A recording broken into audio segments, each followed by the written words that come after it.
Hello everybody.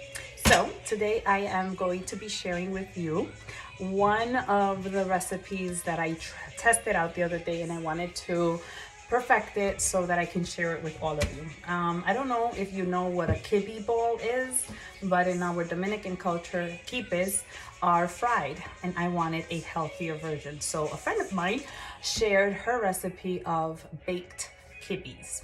So that's what I'm going to be sharing with you today. I basically have a few items, and I'm going to just walk you through the whole thing. I'm going to write everything out for you, but these are scallions, and I'm going to divide them so that I use them for my meat. I'm not using lamb. The official one calls for lamb. I'm using scallions. I'm going to use some for the seasoning of the meat, and the other one is going to go for the seasoning of the Bulgar rice. I'm going to use some garlic. I love to use fresh items and fresh seasoning. So this is about good enough garlic for that amount of meat. I have about 3.5 pounds of ground beef. And I'm going to add some pink salt I'm not gonna do that with your ears on, but I will do that in a minute. And then I have oregano from the motherland. We always bring some from there. This is about, I would say it's half a teaspoon, and I would say it's 1.5 teaspoons of oregano, just because it just tastes really good. So I use 3 of those tiny little ones, but if you use a teaspoon, you can just use 1.5. I'm going to use some pepper and sprinkle that gives it a taste. I'm also going to add this one. I find that is what gives it the secret seasoning of a kibbeh. It's ground allspice, so it's malagueta molida. And I'm just gonna sprinkle some in there because it gives it that extra kick. I'm also adding some smoked paprika. That's going into the meat. And I'm just sprinkling that. I'm going to sprinkle a little bit of cumin. It already smells delicious. And then in the food processor, I'm going to add, so that I can just saute the meat with all of this, I'm going to add some, I would say this is tomatoes, right? This amount of tomatoes, this amount of onions.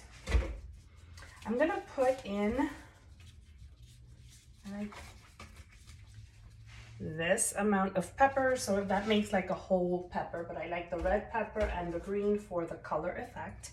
And then I have my fresh lemon to kind of squeeze it and put that in there. And I'm gonna mash the garlic and put that all in there, put it to cook. So I could be chopping all of this, but I like to be efficient with my time and use machines whenever possible.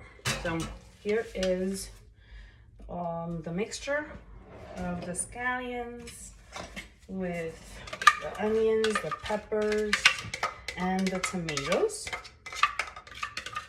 And then I'm gonna mix all of this in and then put it in the pan so that half of the meat cooks and the other half I'm gonna reserve so that I can add it to the Bulgar rice, which I'm gonna show you in a minute. This is the garlic. I don't know, a lot of people use powdered garlic, but I've learned that this is actually tastier. And I like to pound it with my special mortero. I don't know how to say that in English. I'm just blending all of the seasoning in there. It already smells amazing. So basically I took half of the meat, I put it to cook, and I'm reserving this one so that I can work on the Bulgar rice and do the blend now. So for the Bulgar rice, I'm gonna use the food processor once again.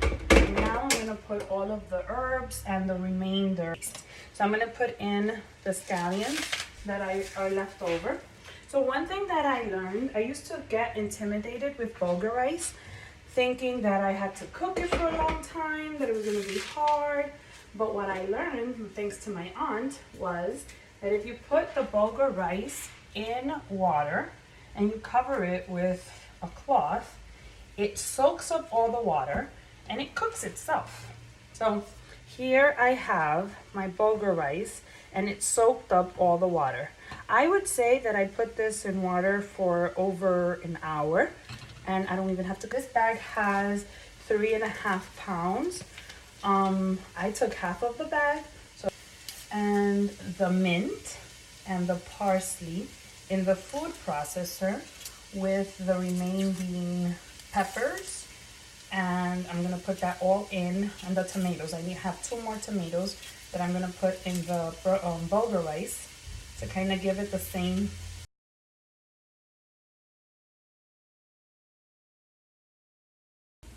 All right, so now I am going to take all of the herbs, the onions and stuff, and fold it in with the Bulgar rice so that then we can make the, don't be afraid to use your hands, because when you cook, it's all okay.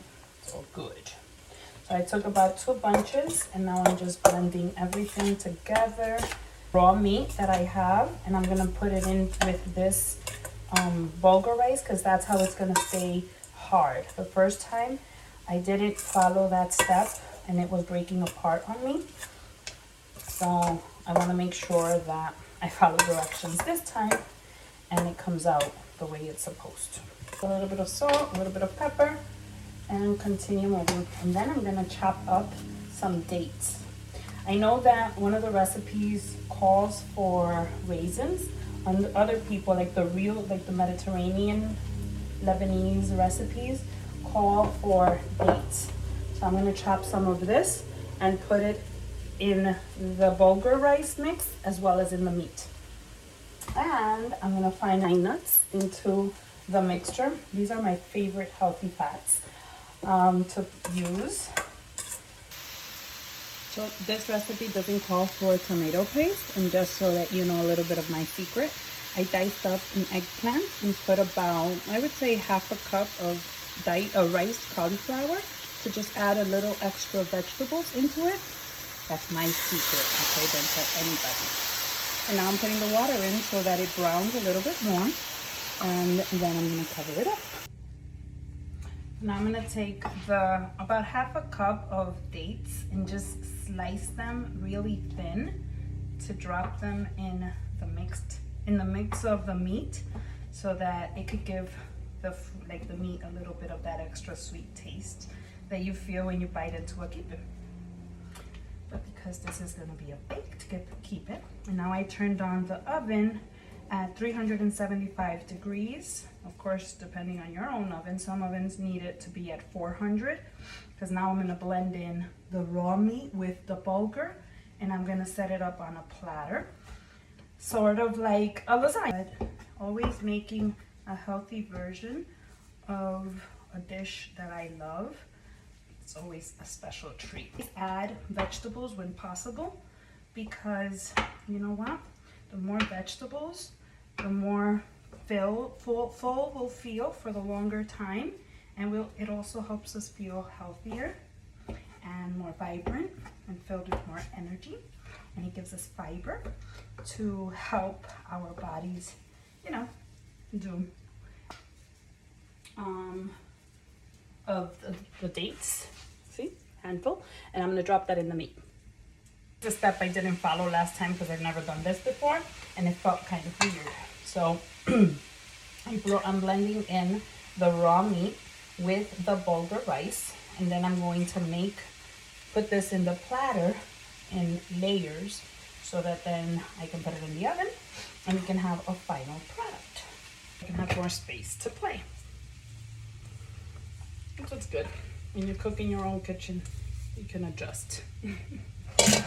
Since I'm not an expert, I'm willing to go through the process and learn. That's what's always good. So I'm basically just putting it all together, blending it all in, making sure that the Bulgar rice blends in with the meat and it has like equal parts. And if I need more, just to kind of make it part of it, all I have to do is take from the tray and add in here. I'm gonna use this tray, to take half of the mixture and put it in for the first layer. And I'm just Oven is ready. So we're rolling. And you can't see.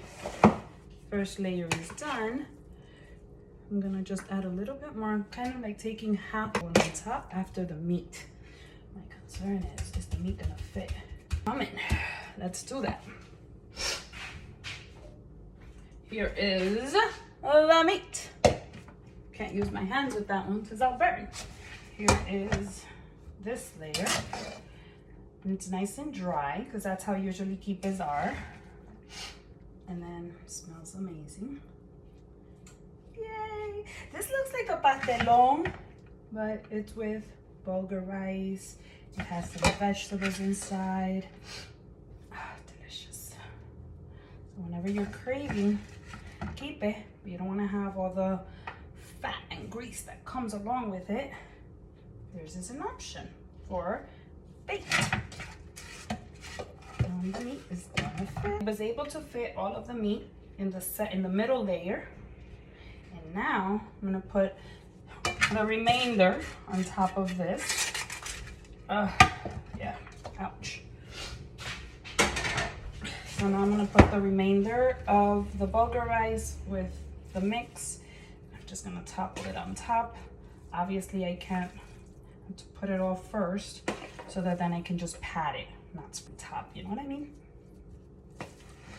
So here we go. And then at the top, I'm gonna layer it with the pine nuts. You know, this feels like I should be on the Food Network. I used to waste a lot of time watching Food Network, but I've learned a lot. And to do things that bring me joy. Believe it or not, cooking and making dishes that are different bring me joy. So I'm spreading it and patting it. You know, like Baker's Man. Patty cake, Baker's Man. Bake me a cake as fast as you can. Pat it. You roll it. If you have any frustrations, you can also take it out on your Bulgar rice or kibbeh tray. It's gonna be amazing. Because the one that I first did, I didn't share with anybody because it was breaking apart. But then I missed that step. And I was thinking, how can I make it blend together? So I went back to the recipe and I followed directions. If it doesn't work the first time, go back and do as the person who created it designed for it to be done. All right, my friends. So that's done. I am going to use, sprinkle some of the pine nuts on the top, right? That's gonna give it an extra crunch. And then I'm gonna need to kind of poke it in, do it like that so that it kind of spreads. And pat it,